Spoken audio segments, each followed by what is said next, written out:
Mes chers collègues, je vous propose que nous continuions nos travaux. Nous accueillons ce matin M. Frédéric Vaux, qui est le directeur général de la police nationale. Je rappelle dans quel contexte cette audition a lieu. Il y a un projet de réorganisation de la police nationale. Singulièrement, je simplifierai le propos en disant la volonté de départementaliser l'ensemble des services, ce qui naturellement est un élément extrêmement nouveau par rapport à l'organisation actuelle, et qu'un certain nombre d'inquiétudes se sont fait entendre, et tout particulièrement par la police judiciaire, voire même par un certain nombre de magistrats inquiets de cette évolution. Nous avons décidé ensemble, il y a 15 jours précisément, de créer une mission d'information afin de mieux comprendre la situation. Nos deux rapporteurs, Mme Bellioro et M. Durin, sont présents, M. le directeur, et vous poseront sans doute un certain nombre de questions. Et l'objectif maintenant est de vous laisser la parole pour nous expliquer la procédure dans laquelle vous êtes engagé et la réforme dans laquelle vous êtes engagé. Puis chacun posera les questions qu'il souhaite naturellement. Voilà, je vous remercie, mes chers collègues, de votre attention et je laisse la parole à Monsieur le directeur général. Merci, Monsieur le Président, Madame et Messieurs les rapporteurs, Mesdames les sénatrices, Messieurs les sénateurs. La police nationale fait face à de nombreux défis, grâce notamment à la capacité d'adaptation, au courage et à l'engagement de ses personnels. Je vous coupe un instant pour vous dire que cette audition est retransmise en direct sur le site Internet du Sénat. Pardon. Non, je vois pas. Donc, grâce au courage et à l'engagement de ses personnels, dans un environnement toujours plus complexe et particulièrement exposé, comme l'actualité nous le rappelle malheureusement trop régulièrement. Les efforts budgétaires exceptionnels consentis par la Nation au cours des 2 derniers exercices et dans le cadre de la LOPMI, dans l'hypothèse où elle serait adoptée par le Parlement, permettent de disposer de moyens et d'équipements qui nous rendent plus performants et nous conduisent à envisager l'avenir avec confiance. Nous avons donc le devoir d'être encore plus efficaces. La réforme de l'organisation de la police judiciaire, que votre commission va examiner dans le cadre de la mission d'information, s'inscrit dans une réforme plus vaste et ambitieuse de l'organisation et de la gouvernance de la police nationale, importante non seulement pour ses agents, mais aussi pour toutes celles et tous ceux qui aspirent légitimement à bénéficier du meilleur service public dans le domaine de la sécurité intérieure. La dernière grande réforme de la police nationale remonte à 1966, actant la fusion de la Sûreté nationale et de la préfecture de police pour créer la Direction générale de la police nationale. Plusieurs adaptations ont été réalisées depuis cette date, mais la structuration de la police nationale n'a pas été fondamentalement modifiée. Notre organisation actuelle, avec des directions centrales somme toute assez autonomes et un fonctionnement très vertical, est peu adaptée aux défis auxquels nous devons faire face, qui appellent un pilotage coordonné de chacun des métiers, un nécessaire décloisonnement et davantage de déconcentration pour travailler le plus possible autour de problématiques territoriales. L'idée d'unifier la police nationale au niveau départemental avait déjà été tentée dans les années 90. Certaines directions n'y étaient pas associées, comme la direction centrale de la police judiciaire. Je ne m'engagerai pas dans l'analyse des raisons de l'échec de cette tentative, qui était aussi la conséquence d'une alternance politique. Le constat d'une organisation qui peut être améliorée est partagé depuis longtemps par de nombreux acteurs ou des observateurs des questions de sécurité intérieure. Le livre blanc de la sécurité intérieure, publié à l'automne 2020, aborde notamment le sujet de l'organisation de la police nationale, résumé en quelques phrases dans la synthèse du document final dont je vous livre un extrait. Les forces de sécurité intérieure doivent appréhender leur mission selon une approche plus intégrée. D'autres institutions ont pu établir un constat identique et appeler à une réforme des structures. Le rapport de la commission d'enquête du Sénat relative à l'état des forces de sécurité intérieure, conduite en 2018 sous la présidence de Monsieur le sénateur Michel Boutan, rapporteur Monsieur le sénateur François Grosdidier, avait émis de nombreuses propositions sur la base du constat, je cite, « d'une organisation en tuyau d'orgue, soulignant que la police nationale souffre de sa forte segmentation et d'un manque patent de cohésion qui pèse au quotidien sur les agents comme sur l'efficacité des services. Constatant aussi, je cite là encore, qu'un tel cloisonnement se vérifie également au niveau territorial. Déplorant également je cite là encore, que ce fonctionnement en silo nuit indéniablement à l'exercice d'un véritable pilotage ainsi qu'à la définition d'une stratégie globale d'emploi des forces de police sur le territoire.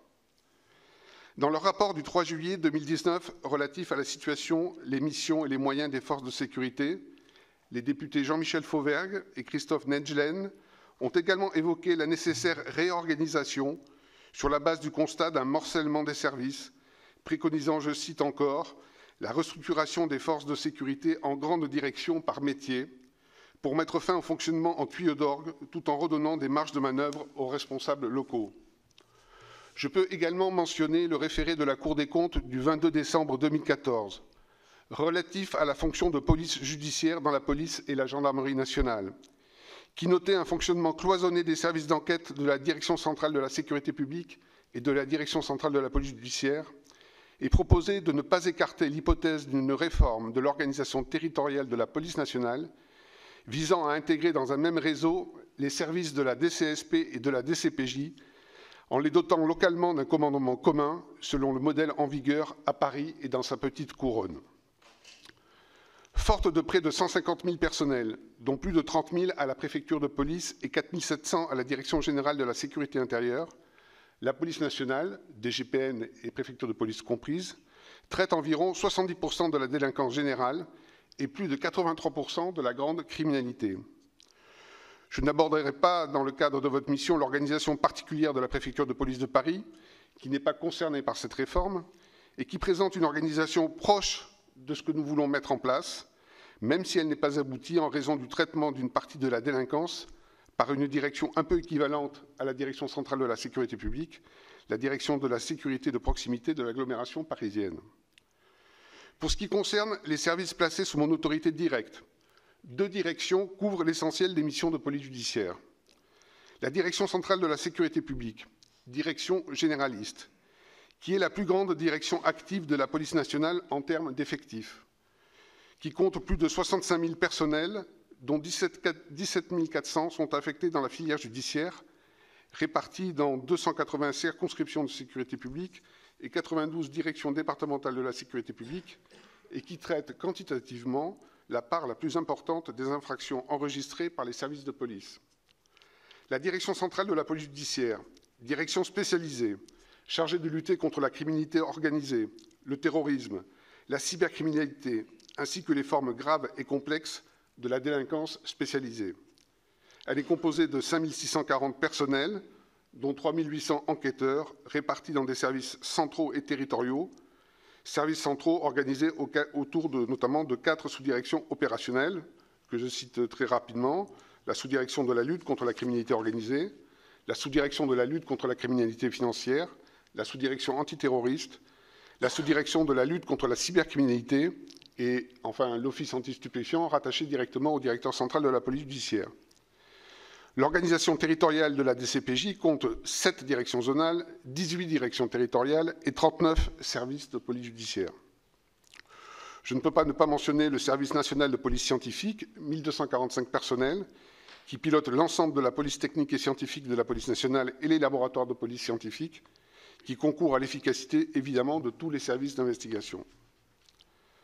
À ma connaissance, personne ne semble contester le fait que notre organisation est cloisonnée et très centralisée, entraînant de fait la cohabitation sur un même territoire de services qui relèvent d'une même direction, de directions différentes, avec chacun son directeur et son état-major, des bases de données qui ne sont pas toutes partagées, des outils métiers différents, des priorités et une stratégie qui leur sont propres. Il en découle des conflits de compétences positifs ou négatifs, des doublons et parfois des logiques de concurrence qui nous font perdre en efficience. La lisibilité et la compréhension de l'organisation de la police nationale sont également très difficiles pour nos partenaires et nos interlocuteurs, en particulier les élus et la population. Par ailleurs, l'exercice d'une même mission, aujourd'hui répartie entre plusieurs directions, rend par exemple très compliqué, voire impossible, de concevoir une stratégie globale, en particulier pour la mission de police judiciaire. Pour surmonter cette difficulté, nous avons donc signé des protocoles entre les services de la police nationale pour tenter d'harmoniser nos pratiques et coordonner nos actions. Le dernier d'entre eux date du 12 avril 2016 et porte sur la doctrine de coordination de l'investigation entre les services territoriaux de la sécurité publique et de la police judiciaire. Je ne suis pas certain qu'il ait été vraiment mis en œuvre.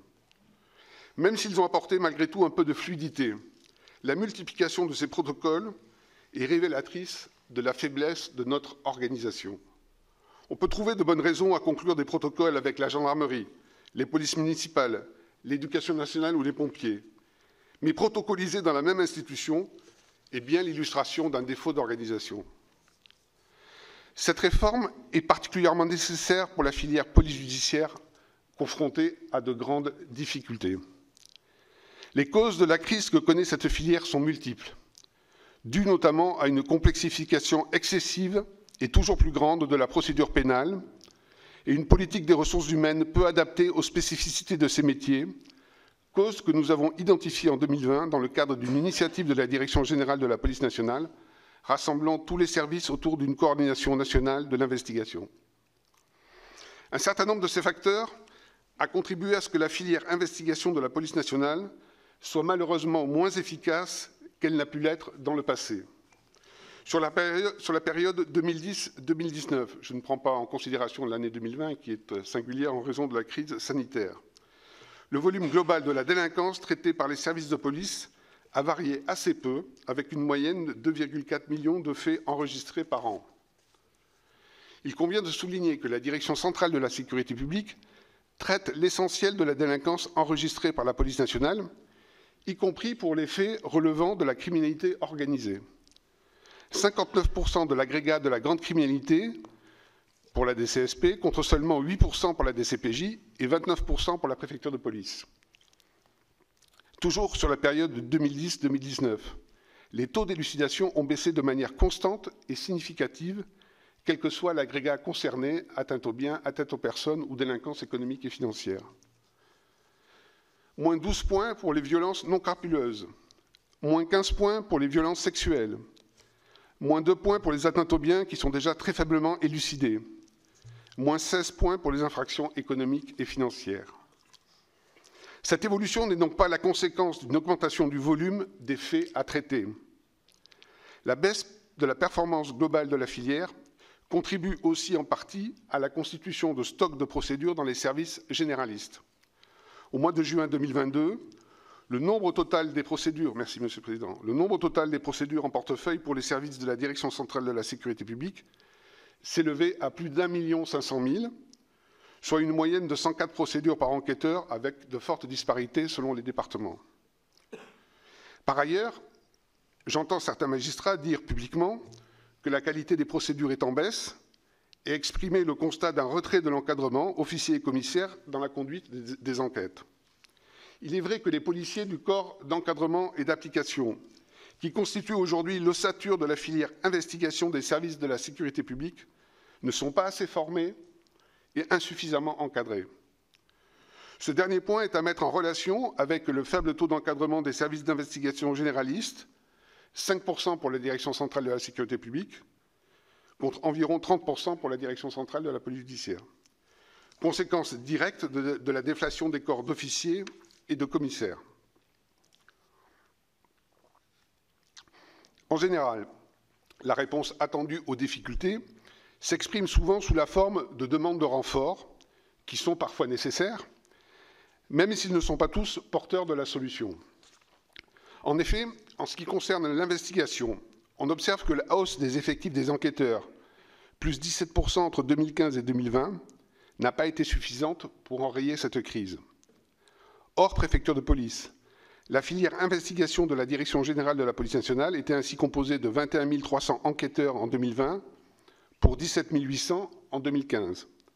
Cette hausse concernant non seulement la Direction centrale de la sécurité publique, mais aussi la DCPJ de l'ordre de 20% en plus. On ne peut donc pas réduire la question de la crise à la seule question des moyens alloués à la filière.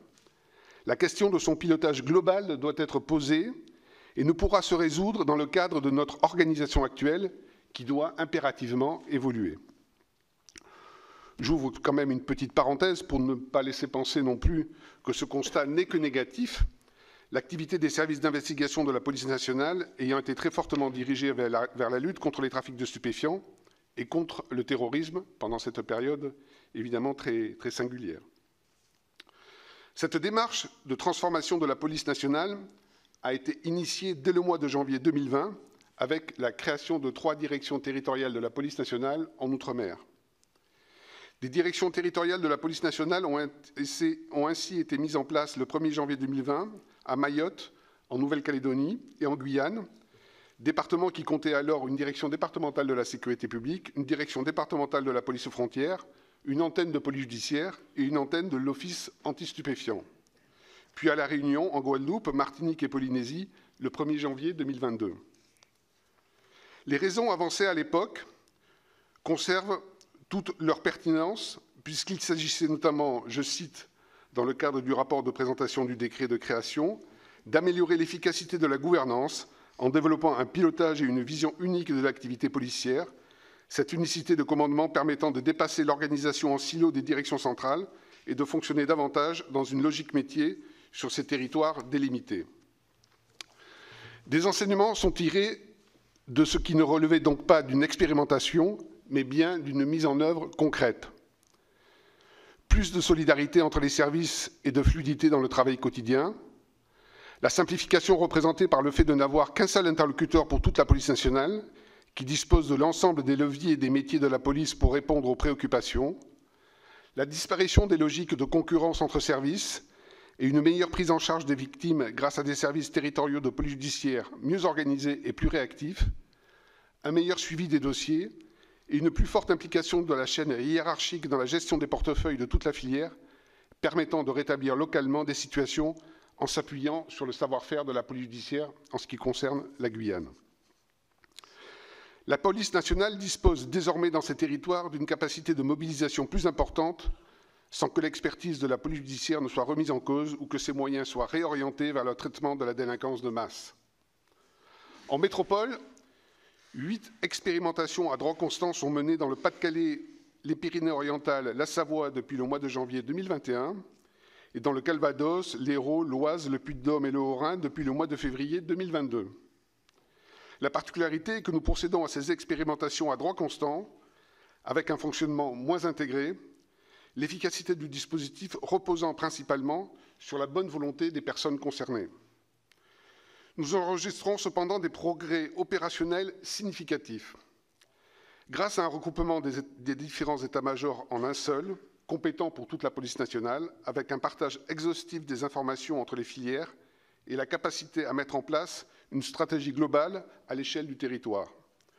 Des opérations associant mieux les diverses spécialités de la police, et ensuite quelques problèmes très résiduels, mais qui handicapaient énormément les services de police jusqu'à maintenant. Une conférence radio unique pour toutes les directions de façon à mutualiser les moyens et d'accroître le nombre de patrouilles disponibles en cas d'intervention complexe. Et enfin, la prise en charge des déferments au tribunal par des effectifs en tenue, alors que jusqu'alors, les enquêteurs avaient l'obligation de les assurer.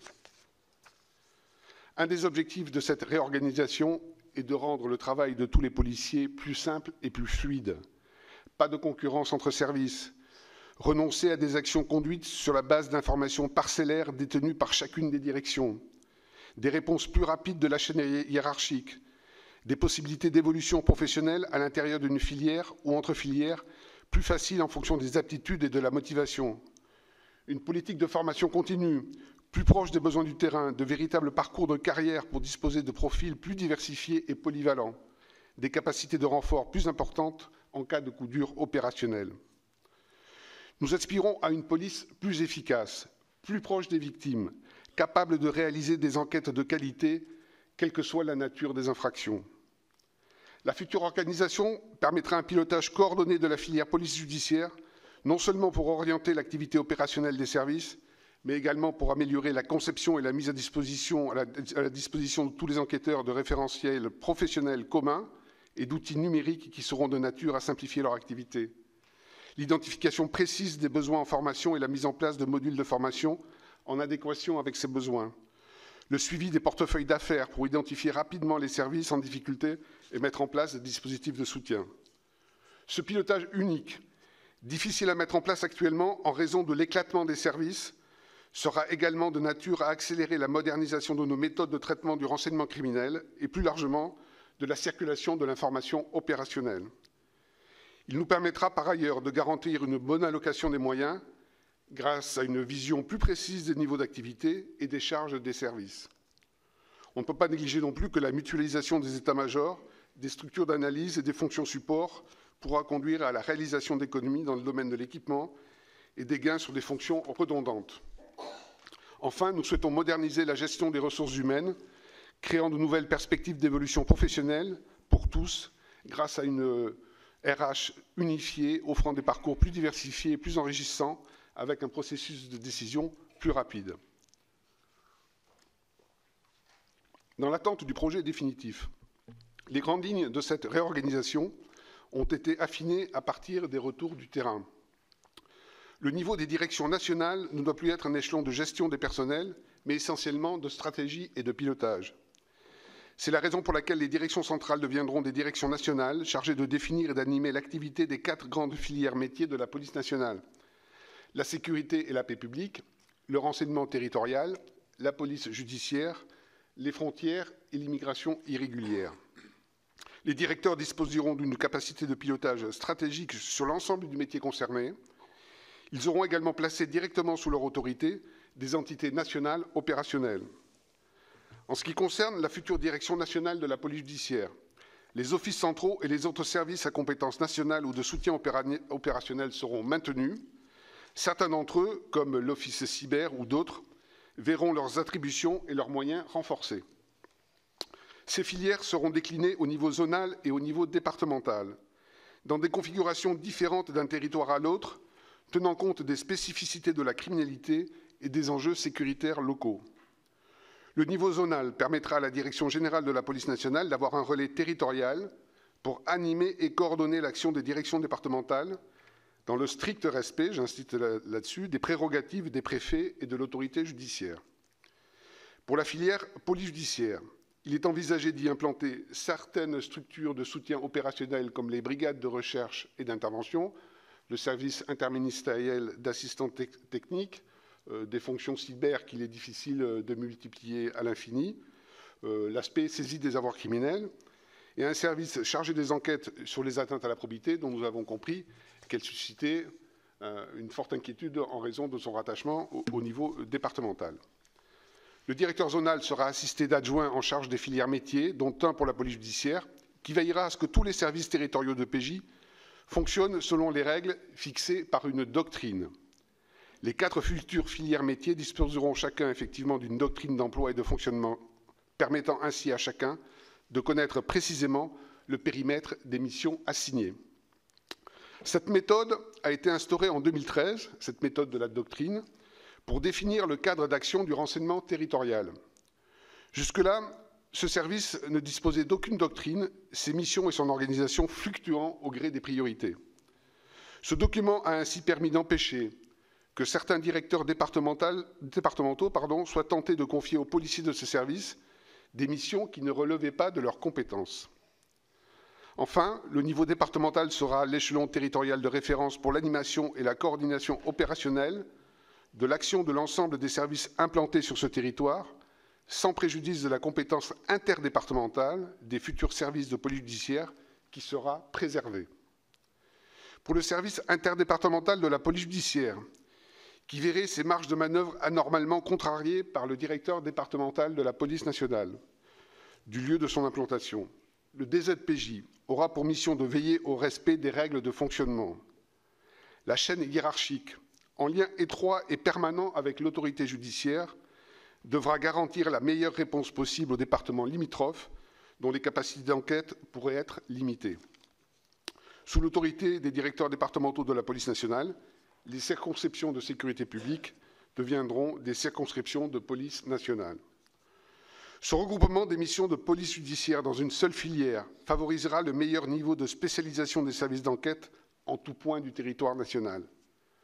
Le maintien de l'empreinte territoriale et de l'expertise de l'actuelle direction centrale de la police judiciaire est essentiel car nous disposons en effet de pôles d'excellence en police judiciaire. Constituée actuellement de plus de 5000 personnels, la future direction nationale de la police judiciaire animera et pilotera demain le travail de plus de 23 000 enquêteurs, avec une vue et une approche globale qui ne pourront qu'être bénéfiques à l'ensemble. Contrairement à ce qui peut être dit ou écrit, les structures de la police judiciaire ne disparaîtront pas. Elles seront maintenues partout où il existe aujourd'hui une implantation d'un service de police judiciaire. Le parquet ou le juge d'instruction aura donc évidemment toujours le libre choix de la formation qu'il souhaite saisir. L'autorité judiciaire continuera à exercer sa mission de direction et de contrôle de la police judiciaire. Pour l'autorité judiciaire, la réforme évitera le risque de conflits négatifs de compétences auxquels les parquets sont parfois confrontés lorsqu'aucun des services d'enquête du ressort ne souhaite traiter une saisine. Enfin, les directeurs départementaux de la police nationale seront choisis pour leur aptitude à prendre en compte toutes les filières métiers de la police nationale. Les DDPN de demain ne seront pas systématiquement les DDSP d'aujourd'hui. Ce sont des profils qui seront identifiés et issus de toutes les directions actuelles pour exercer un nouveau métier, celui de chef de police.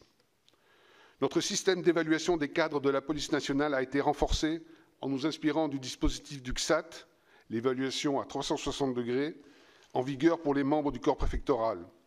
Car le choix des femmes et des hommes qui dirigeront ces directions départementales est déterminant pour la réussite de cette transformation. Afin de dissiper certaines inquiétudes, j'ai tenu à adresser un courrier à chacun des agents de la direction centrale de la police judiciaire pour expliquer le sens de la réforme et prendre un certain nombre d'engagements que je souhaite rappeler devant vous. Les enquêteurs de la police judiciaire continueront à agir en dehors de leur territoire d'affectation sur la base de compétences judiciaires élargies. Les capacités opérationnelles spécialisées dont dispose aujourd'hui la direction centrale de la police judiciaire seront renforcées. La doctrine garantira notamment les capacités d'initiative et la préservation du temps long nécessaire à l'aboutissement des affaires les plus complexes.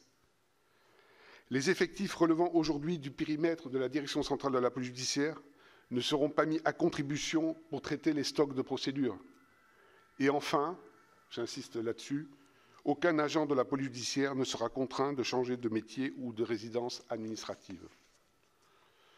Nous souhaitons que cette nouvelle organisation soit mise en place au cours de l'année 2023, soit plus de 2 ans après le début des travaux et avant l'échéance de l'année sans doute difficile pour les forces de sécurité intérieure, des Jeux olympiques et paralympiques. En conclusion de ce propos introductif, peut-être un peu trop long, pardonnez-moi, Monsieur le Président, je veux être très clair et très ferme à propos de la direction centrale de la police judiciaire et de ma détermination intacte et totale à lutter contre la criminalité organisée et à faire traiter les faits les plus graves par les services spécialisés. Toute réforme suscite des inquiétudes et des interrogations. Je les entends et je les comprends. Elles ne doivent cependant pas nous faire perdre de vue l'essentiel. La réforme de l'organisation de la police nationale est nécessaire pour permettre au personnel d'accomplir leur mission dans les meilleures conditions possibles, aux magistrats de disposer de services encore plus efficaces, capables de produire des procédures de meilleure qualité, quelle que soit l'infraction concernée, et aux victimes d'être prises en charge à la mesure du préjudice et du traumatisme qu'elles subissent. Je vous ai présenté des éléments issus de constats, de rapports et d'expérimentations qui fondent ce projet de réforme. Ma conviction est aussi très personnelle. Après avoir servi pendant 30 années en police judiciaire, dans des services opérationnels territoriaux et centraux, spécialisés dans la lutte contre la criminalité organisée ou le terrorisme. Je suis entré dans la police pour faire de la police judiciaire. Je connais la valeur des femmes et des hommes avec qui nous avons fait face à des situations très difficiles et résolu bon nombre d'affaires très complexes. Je ne pourrais pas imaginer les trahir et renoncer à l'idéal qui m'anime toujours et que nous avons partagé. Je peux donc vous affirmer que non, les services de la direction centrale de la police judiciaire ne vont évidemment pas disparaître. Dans certains territoires et pour certains contentieux, ils seront même renforcés. Oui, l'autorité judiciaire aura toujours la même capacité à choisir la formation qui lui paraît être la mieux à même de traiter un dossier et d'exercer son contrôle sur les services de police en charge de l'investigation. Oui, nous allons bâtir une organisation qui nous permette de mettre un terme aux défauts relevés par toutes les institutions qui se sont penchées sur notre fonctionnement, afin de répondre encore mieux aux nombreux défis que nous impose l'exigence de protection des personnes et des biens, les aspirations légitimes des victimes et la protection des libertés individuelles et collectives. Merci, Monsieur le Directeur. Je vais donner la parole au rapporteur, Madame Bellureau, puis Monsieur Durin. Ensuite, nous avons noté l'intervention de Madame Mercier, Monsieur Bonnecarrère, Monsieur Alain Marc, Monsieur Thani Mohamed Soili, Monsieur Darnaud, Monsieur Sueur et Madame Haribey. Et d'autres, s'ils le souhaitent. Madame Bellureau. Bien, merci beaucoup. Il me revient de commencer. Merci beaucoup de cette présentation, Monsieur le Directeur. Alors, je dois dire que c'était complet, mais il va falloir un temps de digestion par rapport à tout ce que vous nous avez dit, parce que, si vous voulez, on a un certain nombre de questions. Manifestement, vous avez répondu à certaines, mais ne m'en veuillez pas si je reviens un peu sur ce que vous avez pu dire et vous faire éventuellement expliciter un peu plus et de façon un peu plus détaillée et technique pour des parlementaires qui ne sont pas depuis 30 ans policiers et qui auront besoin de comprendre de façon très pratique comment ça fonctionne. Tout d'abord, juste le calendrier. Vous avez rappelé la genèse de tout ça. Vous nous avez parlé du calendrier. J'ai entendu que c'était cours de l'année 2023. Donc, est-ce à dire que ça ne sera pas au 1er janvier 2023 et que donc les choses peuvent encore être réfléchies et travaillées ou nous n'avons plus que 3 mois. Ça a son importance aussi pour une mission d'information. Vous nous avez également dit en quelques mots les expérimentations que vous avez en cours sur le territoire. L'outre-mer, c'est une mise en œuvre et les 8 départements sont en expérimentation. Est-ce que vous pourriez nous dire ce que vous avez pu constater de façon très pratique en termes d'amélioration? C'est-à-dire que vraiment ça a apporté, j'ai bien compris que l'idée c'est unification, voilà, mais... Et également, tout simplement, aussi les difficultés, parce que tout n'est pas toujours facile et ne se gère pas toujours d'un coup de baguette magique. Donc, ce retour sur les expérimentations. Et également, vous en avez parlé, il y a des craintes, en effet, et tout le monde ici, nous le savons, des craintes de la police judiciaire, de voir se diluer leur cœur de métier, à savoir la lutte contre la grande criminalité et le terrorisme. Et vous nous avez dit qu'il n'avait pas lieu de s'inquiéter. Moi, j'aimerais connaître d'abord comment vraiment, vous l'avez dit en quelques mots, et revenir sur ces craintes, vous engager qu'ils ne perdraient pas, parce qu'ils nous disent qu'ils ont l'inquiétude de voir leur fonction ne plus être entière et d'être amenés à avoir d'autres activités.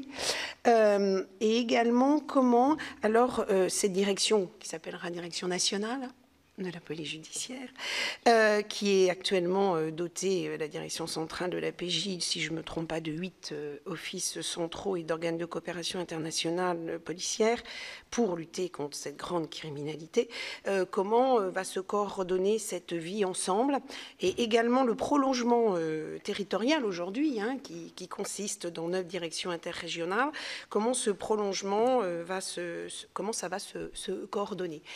J'ai bien compris que le choix de l'enquêteur resterait soit au proc, soit au juge d'instruction. C'est ça, en fait.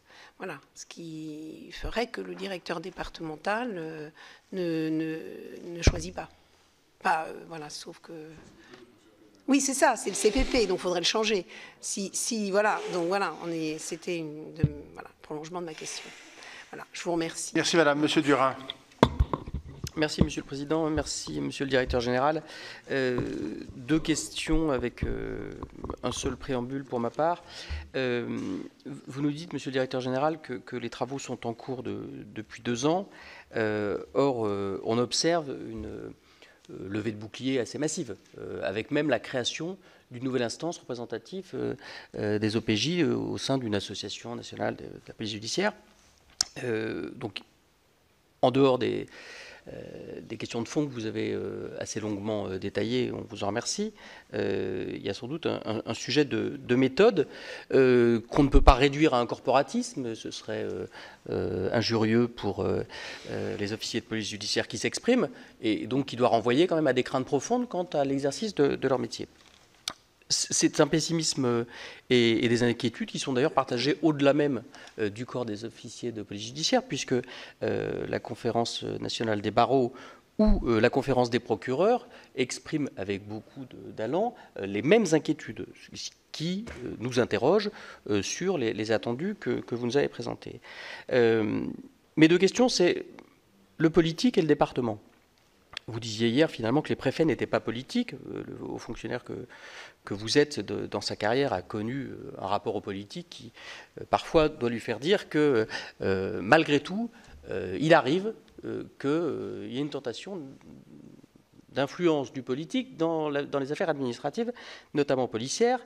La question qui est très concrètement posée, s'agissant de l'interférence du politique, est un peu celle que d'ailleurs exprimait Éliane Houlette, ancienne procureure du PNF, qui disait qu'elle avait parfois ressenti des sentiments d'entrave à son action dans l'affectation des moyens.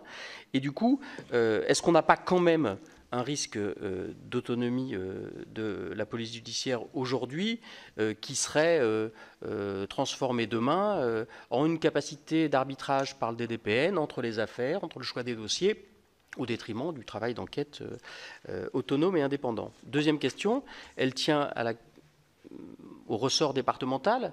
Le choix du département comme échelon de base, vous nous avez expliqué que c'était une logique finalement assez naturelle vis-à-vis de l'évolution de la criminalité, de la délinquance et des nécessités opérationnelles. Je vais puiser chez François Molins la formule suivante: la criminalité a beaucoup évolué. À ce jour, elle se joue à l'échelle des interrégions et de l'international. Donc c'est un peu contradictoire. Et est-ce que on ne risque pas quand même, avec cette logique départementale, même si vous nous avez dit que les agents pouvaient agir en dehors de leur territoire d'affectation, d'avoir quand même une réduction de la capacité à se projeter sur les affaires les plus complexes, la criminalité organisée, et qui dépasse finalement les frontières départementales. Vous avez parlé, c'est mon dernier mot, d'un courrier qui a été adressé à l'ensemble de vos agents pour expliciter des choses qui visiblement n'étaient pas si claires que ça. Est-ce qu'on peut en être destinataire? Merci. Merci, me pardonnera, mais Monsieur Loïc Hervé, qui est co-rapporteur du texte LOPMI, nous sommes dans l'actualité. Une question. Merci, Monsieur le Président, Monsieur le Directeur Général. Ma question sera très courte.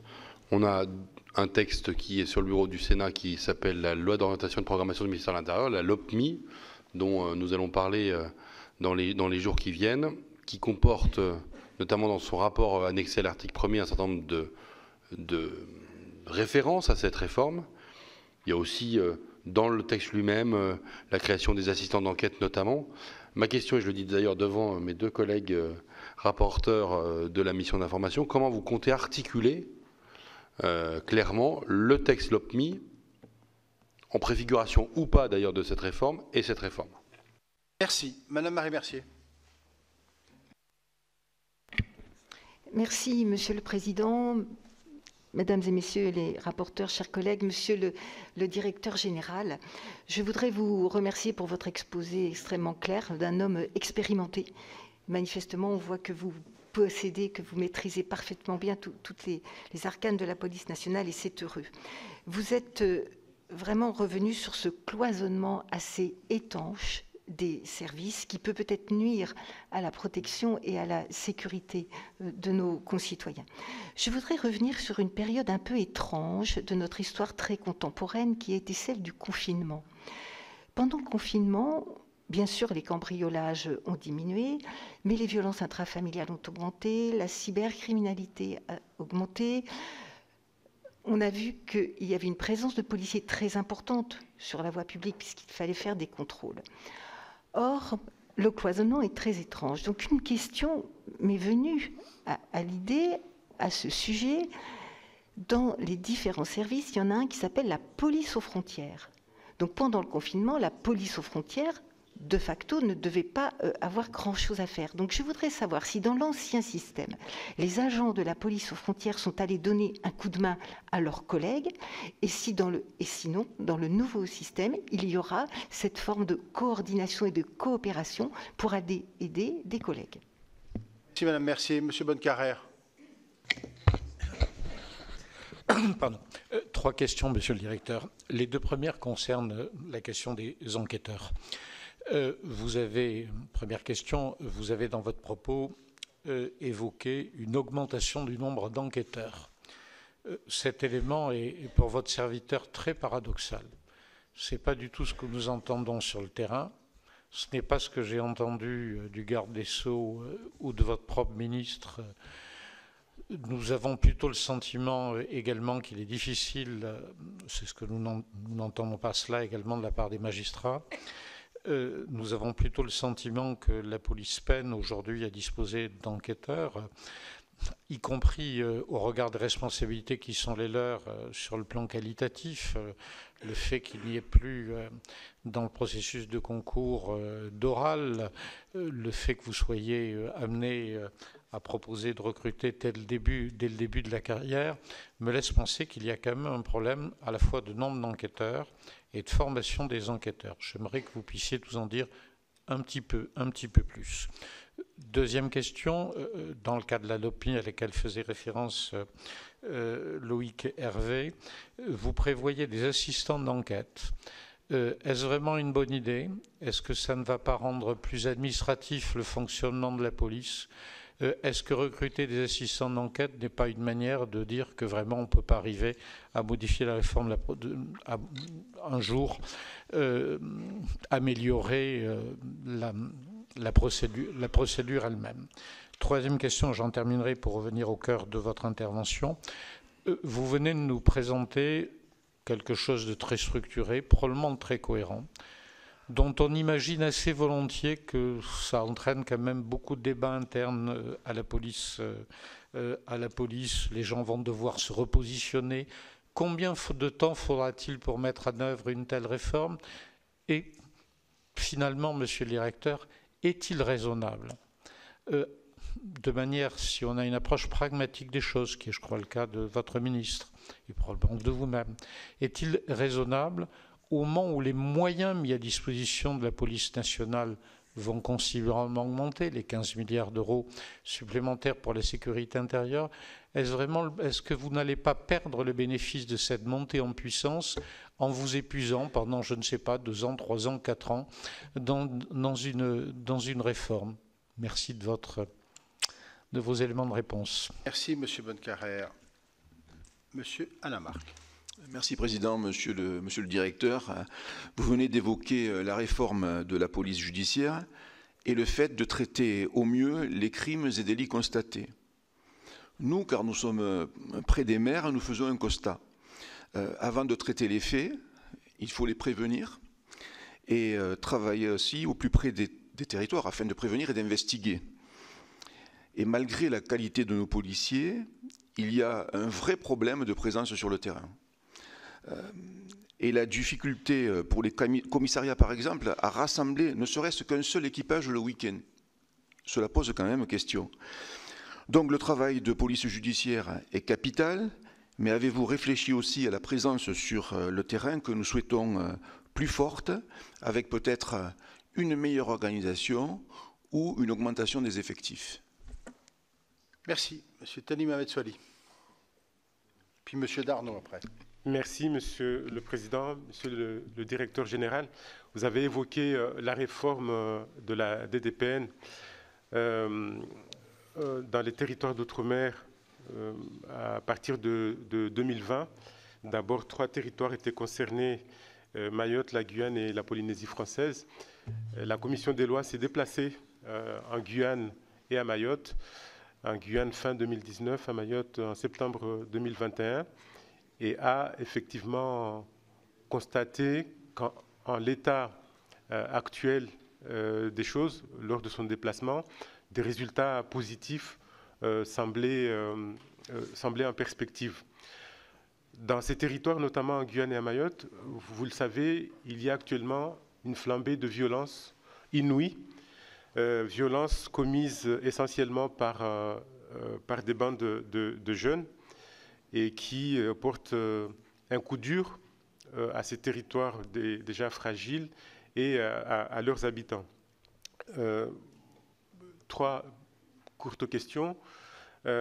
Comment, dans cette réorganisation, mieux répondre à ces flambées de violence perpétrées par ces bandes de jeunes? Deuxième question, qu'en est-il de la compagnie départementale d'intervention mise en place à Mayotte en 2018 et qui était censée venir en appui des forces de l'ordre en intervention et lutter contre ces violences urbaines? Où en est-on 4 années plus tard de cette compagnie départementale d'intervention? Et troisième question, quid des commissariats, de mettre en place, de la nécessité de mettre en place des commissariats, notamment dans la deuxième ville de Mayotte, Koungou, qui compte 30 000 habitants, qui n'a pas de commissariat, voire aussi de la Petite Terre. Les 2 communes de la Petite Terre comptent environ 30 000 habitants également. Il a été pensé par certains que la mise en place de commissariats permettrait de mieux répondre à ces violences commises dans des zones urbaines. Qu'en est-il de ces projections de commissariats? Merci. Merci. Monsieur Darnaud, puis Monsieur Sueur.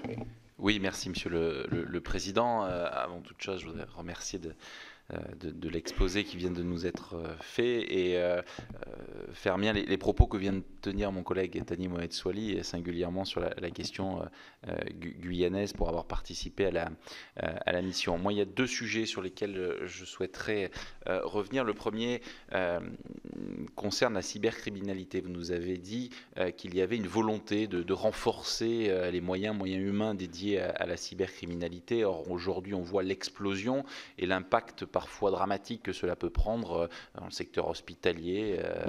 Moi, je viens d'un département où la collectivité départementale a fait l'objet récemment encore d'une cyberattaque avec toutes les conséquences douloureuses qui accompagne ce sujet-là, et donc l'impérieuse nécessité de voir les moyens renforcés sur ces sujets. Est-ce que vous pouvez nous en dire un petit peu plus sur notamment les moyens humains et la réorganisation que cela pourrait générer, et puis revenir sur un propos que vous avez eu s'agissant de l'évolution des DSP en DDPN. Vous avez dit que les DDPN auraient peut-être un profil un petit peu différent.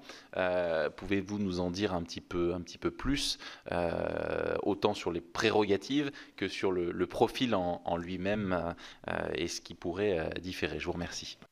Merci, Monsieur Sueur, puis Madame Haribey. Merci, Monsieur le Président. Monsieur le Directeur Général, j'étais sensible à votre propos et je dois vous dire essentiellement aux 3 dernières phrases dans lesquelles vous vous êtes engagé personnellement par rapport à votre expérience. Pour le reste, j'ai été frappé par le ton que vous avez employé, qui m'a fait penser à celui presque d'un avocat en faveur de cette réforme, c'est-à-dire que vous avez employé le futur simple en disant ce sera comme ça va favoriser tout ce qui est nécessaire et ça ira forcément dans le bon sens. Et j'ai été comme sidéré, autant j'ai apprécié la fin parce que vous nous dites ce que vous avez vécu. Mais je me suis dit, nous vous entendons, je ne doute pas de votre sincérité, pas du tout, et j'ai grand respect pour la police nationale, vous le savez, depuis très longtemps. Mais quand nous entendons M. Molins, qui est quand même procureur général près la Cour de cassation, ce qu'il dit à la radio, mais ce qu'il dit devant nous, où il dit que cette réforme pose un très grand problème par rapport à la justice, par rapport aux magistrats, par rapport à l'indépendance des magistrats, etc., et de leur rayon d'action. Je suis troublé parce que je me dis qu'il y a quand même une République, un gouvernement, et comment concilier ces deux propos qui me paraissent complètement contradictoires? Et pourquoi finalement, est-ce que vous ne prenez pas une part de ce que dit M. Molins dans votre argumentation? Est-ce qu'il n'y a pas une dialectique, quelque chose à retrouver, quelque chose qui permettrait un accord, qui permettrait peut-être d'avoir des positions moins absolues par rapport à une réforme dont nous ne serons pas saisis, puisque c'est réglementaire, et nous avons 4 lignes dans le rapport annexé à la loi, au projet de loi qui va nous être présenté. Vous avez dit qu'il y avait une complexité de la procédure pénale, c'est vrai, mais en quoi le fait qu'il y ait une direction départementale qui coiffe l'ensemble changera la complexité de la procédure pénale? Je ne comprends pas très bien. Voyez-vous, j'aimerais qu'il y ait plus de nuances dans tout ça. C'est peut-être un vœu pieux, mais enfin, puisque nous avons la liberté de parole, je me permets de formuler cela. Je ne vois pas pourquoi il y aura des compétences judiciaires élargies. En même temps, j'ai entendu, mais plusieurs collègues l'ont dit, combien il apparaissait nécessaire que la PJ fonctionne à un niveau bien supérieur au niveau départemental. Vous le savez, vous l'avez vécu. C'est-à-dire que les affaires auxquelles vous êtes confrontés, elles sont d'ampleur régionale, nationale, internationale, vous le savez bien. Donc voilà, je vous dis très franchement comment je ressens les choses. Merci de m'avoir écouté. Merci. Madame Harribey, puis Monsieur Bas. Merci, Monsieur le Président, Monsieur le Directeur général. C'est difficile, ça va être un peu redondant peut-être, mais moi, en effet, j'ai été très mal à l'aise devant votre présentation, parce que, en fait, si je devais résumer, c'est cette réforme, elle a été bien pensée, circulée, il n'y a rien à voir. Et vous êtes quand même devant une commission des lois du Sénat, devant des législateurs, et vous avez dit à la fin que toute réforme suscite des inquiétudes. Moi, j'aime bien travailler un peu à la méthode de nos collègues québécois qui expliquent qu'une réforme, pour être acceptée, doit être comprise. Et qu'une réforme, ce n'est pas quelque chose qui est définitif et qu'il y a toujours des dérives à une réforme. Et c'est pour ça que les études d'impact et prévoir les dérives possibles dans une réforme, c'est assez fondamental pour pouvoir permettre l'acceptation de la réforme. Et je n'ai pas senti ça du tout dans vos propos. Et la preuve, c'est que, et je ne veux pas allonger parce que beaucoup de choses ont été dites, je m'interroge aussi sur la départementalisation, je m'interroge sur le niveau de technicité de la police judiciaire. J'ai l'impression quand même que c'est plus un problème de ressources humaines que d'organisation. Et ça me fait penser un peu à ces entreprises qui, lorsqu'il y a un problème au sein de l'entreprise, changent l'organigramme en pensant que tout va aller mieux parce qu'on a changé l'organigramme. Ce n'est pas une question d'organigramme, c'est une question beaucoup plus profonde d'adhésion, d'évolution des métiers. Et la question essentielle, c'est en effet les effectifs, la formation et l'évolution des métiers. Et ça, je l'ai très peu senti dans vos propos. Alors pour être concrète sur la fin de mon intervention, j'aimerais quand même vous poser une question, parce que dans la presse ce matin, on a appris qu'il y aurait peut-être une spécificité du territoire corse qui serait prise en compte dans l'application de la réforme, et que donc le gouvernement envisageait déjà des exceptions avant même que la règle ne soit appliquée. Est-ce que quelque part ça ne veut pas dire que la règle ne convient pas et que tout cela va trop vite? Il fallait une réforme en effet, mais de manière beaucoup plus concertée. Merci. Merci Madame. Monsieur Philippe Bas, puis Madame Boyer, puis ensuite la parole sera à Monsieur le Directeur.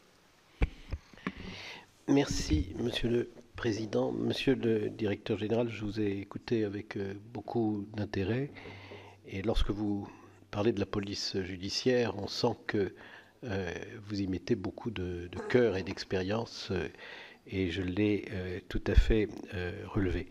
Votre constat de la situation m'a paru lucide, Et il me semble que vous avez adopté un parler vrai que tous nos collègues ont pu entendre dans la description de ce constat.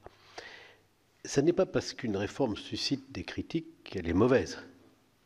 Mais il est vrai que peut-être les critiques peuvent servir à l'améliorer.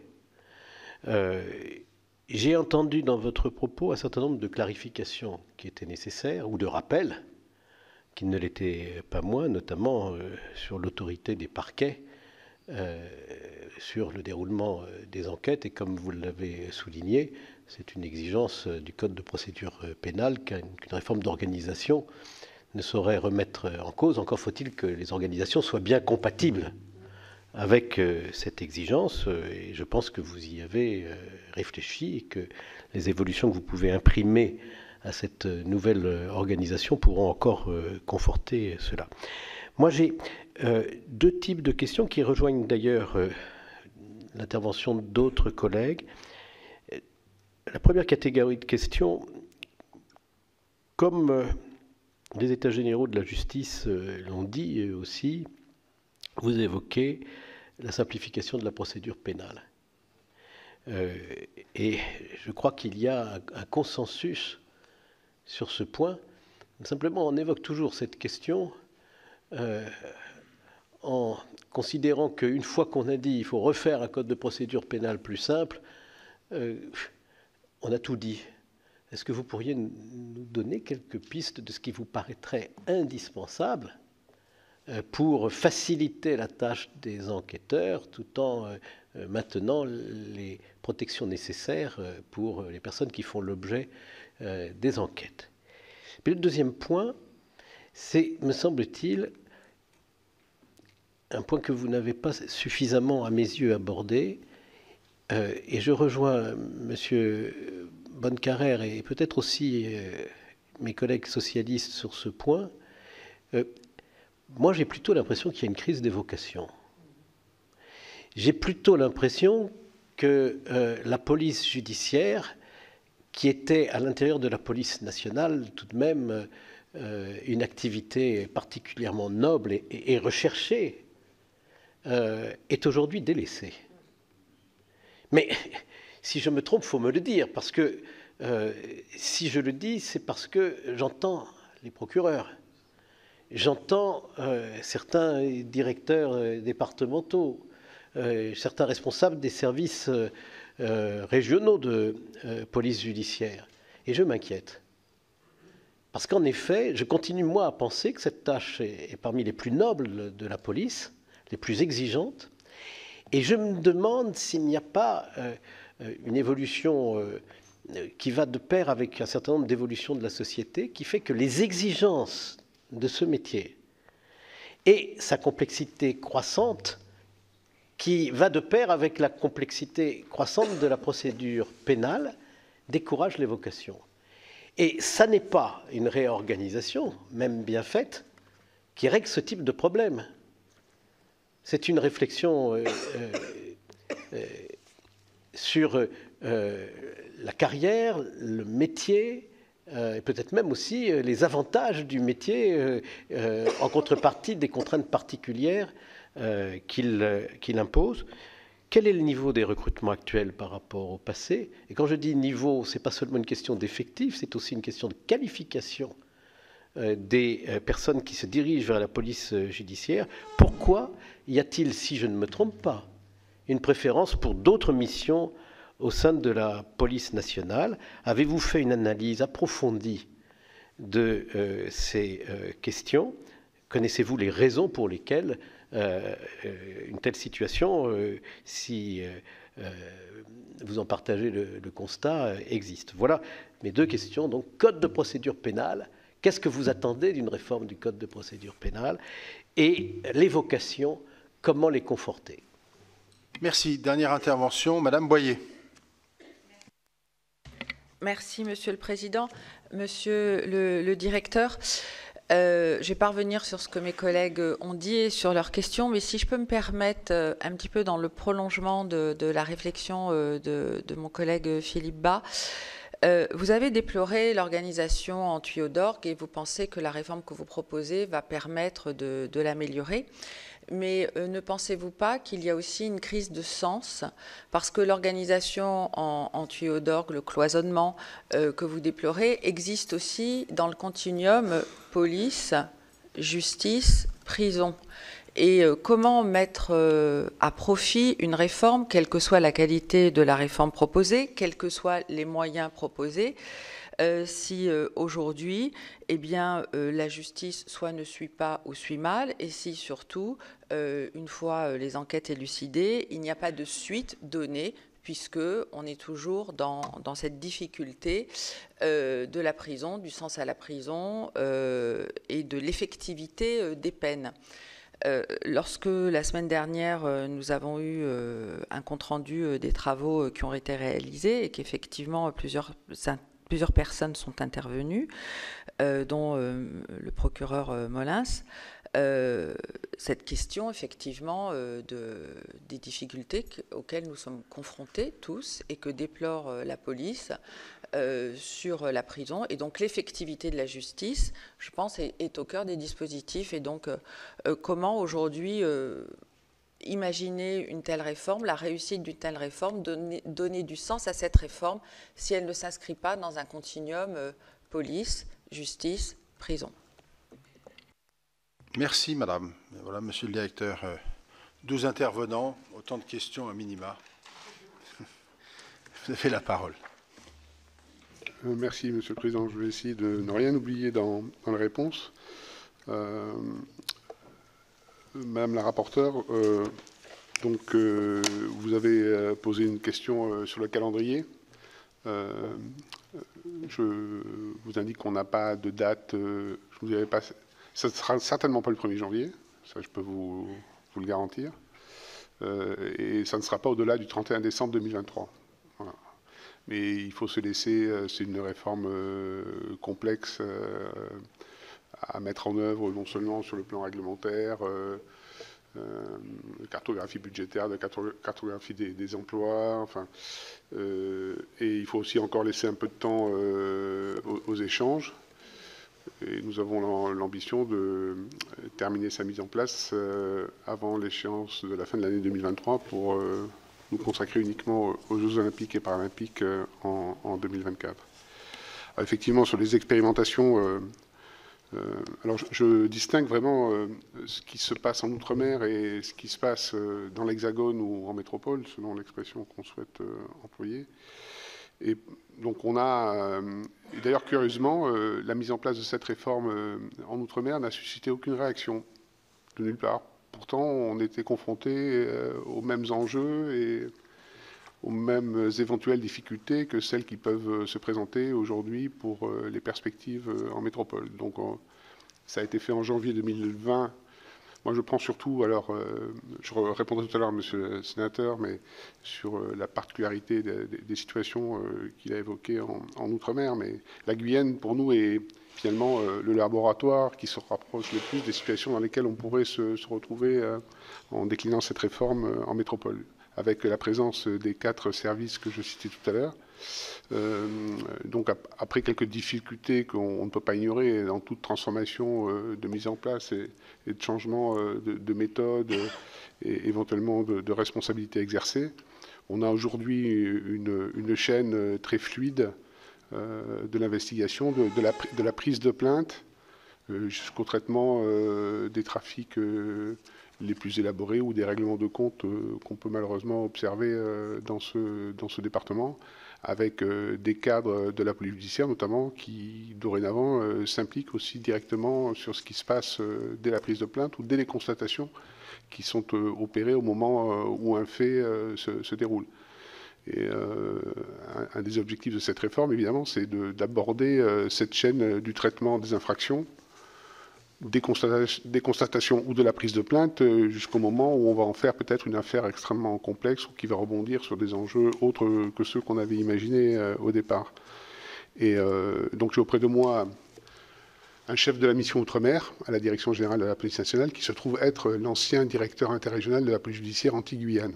Donc il connaît bien en plus ces territoires qui se déplacent très souvent et pour le moment, même si je vais le week-end prochain en Guyane, pour le moment, je me repose beaucoup sur ce qu'il me dit de ce fonctionnement. Et il me fait état de retours extrêmement positifs et surtout pour les enquêteurs qui sont en première ligne au niveau qui faisaient le constat jusqu'à maintenant d'une certaine forme d'abandon de la chaîne hiérarchique, puisque je l'indiquais tout à l'heure, le taux d'encadrement pour la sécurité publique est très faible. Et souvent, on constate que pour le premier niveau du traitement de la délinquance, les enquêteurs sont souvent livrés un peu à eux-mêmes, pas pilotés, pas encadrés, pas toujours sélectionnés, en tout cas pas formés et pas accompagnés. Et c'est eux qui sont dans le quotidien de la relation avec le magistrat du parquet qui les a saisis. Et donc le premier effet bénéfique qu'on rencontre, c'est la prise en compte de cette chaîne qui nous paraît essentielle. En plus, dans le fonctionnement quotidien de la police judiciaire, il y a évidemment le traitement des affaires complexes, mais des affaires complexes qui se nourrissent aussi de tout petits faits du quotidien et de la connaissance qu'on peut avoir du terrain par la présence qu'ont certains effectifs de la sécurité publique sur le terrain. Donc en matière de partage de renseignements, c'est aussi un progrès considérable. Et puis on a des bases communes, dorénavant, là où elles n'existaient pas auparavant, des bases communes pour exploiter les renseignements et des bases communes pour faire des rapprochements éventuels entre différents faits qui, au départ, ne relèveraient peut-être pas d'une même organisation ou d'un même enchaînement. Après, sur les éléments négatifs, moi, objectivement, sur tout ce qui concerne l'outre-mer, j'ai pas de retour, j'ai pas de bilan négatif. Je répondrai aussi là un petit peu en particulier sur les questions qui m'ont été posées puisque la commission s'est déplacée dans 2 territoires. Au-delà même de la mission police judiciaire que nous examinons aujourd'hui, on a évidemment beaucoup d'effets positifs sur d'autres métiers de la police nationale comme l'ordre public ou le traitement de l'immigration irrégulière. Pour ce qui est de la métropole, je l'ai indiqué, la difficulté de ces expérimentations, c'est qu'elles reposent beaucoup sur la personnalité des préfigurateurs et sur la manière dont les choses s'organisent localement. Et effectivement, pour ce qui est de la métropole, on a des départements où ça fonctionne très bien et des départements où ça fonctionne moins bien. Ça peut être pour des questions de personnes ou de manière d'aborder les choses. Ça peut être aussi de singularité locale. Typiquement, si on prend le département du Pas-de-Calais, l'action de l'antenne de police judiciaire locale est sur le littoral puisqu'elle est implantée à Coquelles, à côté de Calais, et donc elle n'a pas de vraies compétences exercées sur l'ensemble du département du Pas-de-Calais, pour ne citer que cet exemple. Il y a parfois eu aussi des tentatives de la part de certains préfigurateurs de faire des missions qui ne rentraient pas dans le périmètre de ce qui avait été défini, donc ça fait l'objet de rappel à l'ordre. Donc on voit bien que nous, ce qu'on tire de ces pratiques, c'est qu'on a vraiment besoin d'une doctrine, d'un document qui fixe très précisément à la fois les missions de chacun, les objectifs qu'on leur assigne, et donc une fois qu'on a défini tout ça, l'organisation qui doit se mettre en place. Alors vous avez indiqué, parmi les craintes qui sont exprimées, effectivement, une des craintes qui est souvent mise en avant, c'est de dire la police judiciaire, finalement, va se diluer dans la masse des affaires que traite la sécurité publique, avec les contraintes qui sont celles de la sécurité publique et qu'on ne peut pas ignorer. C'est pour ça que j'ai pris des engagements fermes en la matière, notamment pour tout ce qui relève du traitement des stocks de procédures, et faire en sorte que il n'y ait pas de tentation de la part d'un cadre qui n'aurait pas compris les objectifs qui lui ont été fixés de s'écarter des règles. Il y a un autre point positif que j'ai oublié pour l'outre-mer, c'est que souvent il nous était reproché, par exemple j'ai parlé du département de la Guyane, il nous était reproché, police judiciaire, à l'époque où j'y exerçais déjà, de ne pas être présent à La Réunion ou en Polynésie française. Et donc, quand notamment les parquets ou les juges d'instruction locaux voulaient saisir un service spécialisé dans le domaine économique et financier, en fait, ils réservaient ces saisines de manière très exceptionnelle à l'Office central en poste à Paris. Et donc, cet Office central envoyait des enquêteurs pour faire les perquisitions, qui repartaient avec les éléments et qui revenaient quelques semaines ou quelques mois plus tard pour procéder aux gardes à vue. Et avec la mise en place de cette réforme en Outre-mer, on a créé un 3e niveau d'investigation à La Réunion et bientôt en Polynésie, en y envoyant sur place des enquêteurs économiques et financiers brevetés par la Direction centrale de la police judiciaire. Donc ça nous a permis de créer en fait des moyens d'investigation qui n'existaient pas auparavant. Vous avez posé une question à propos de la Direction nationale de la police judiciaire.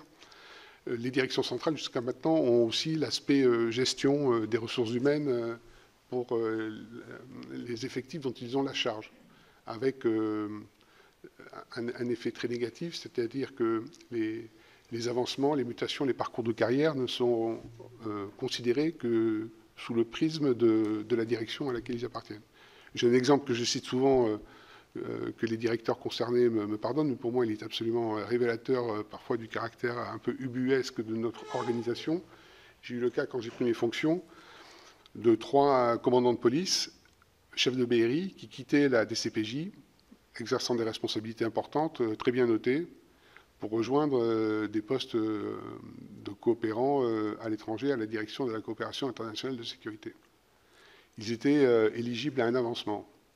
Et donc moi, le directeur central de la police judiciaire m'a dit moi, ils s'en vont, ils le méritent, ils sont compétents, mais ils s'en vont, je ne les propose pas. Et la directrice centrale de la coopération internationale de sécurité m'a dit ils sont sans doute très bons puisqu'on les a choisis, ils vont occuper des postes à responsabilité, mais moi, je ne les propose pas parce qu'ils arrivent. Donc je dis est-ce qu'ils ont des mérites ou est-ce qu'ils n'en ont pas? Voilà. Est-ce que leur ancienneté justifie qu'ils soient proposés? Donc j'ai exigé de la part du directeur central de la police judiciaire qu'il me fasse des propositions d'avancement dans un ordre prioritaire pour ces 3 commandants de police. C'est pour moi révélateur de cette organisation cloisonnée. Et d'ailleurs, je me permets d'insister au travers des observations que vous avez faites, mesdames les sénatrices, messieurs les sénateurs.